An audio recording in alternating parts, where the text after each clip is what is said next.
This is the old Hoffman kiln in Monera Quarry, where they used to burn the lime, make the lime dust for the cement.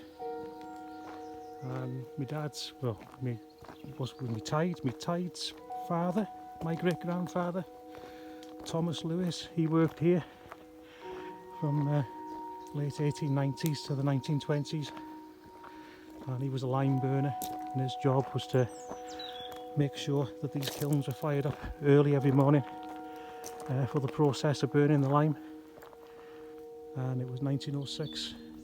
One morning he came in about 5 AM and he found an old tramp called Henry Williams sleeping in these kilns. And he was naked. The tramp was naked.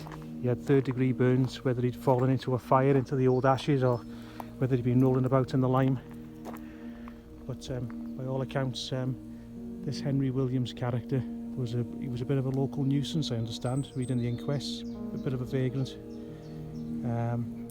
Quite regularly he was around here, looking for somewhere warm to sleep, I suppose.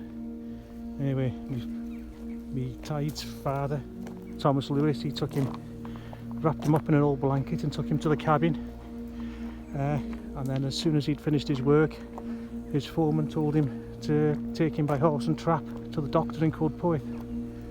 And from there they took him to the infirmary in Wrexham, to the workhouse infirmary in Wrexham. They took him, and then he died later that day. And the coroner had said they should have acted quicker and should have took him straight to the infirmary. But I guess these guys, like Tide's father, such like they were only simple fellas, they did their job and they did what they thought was best.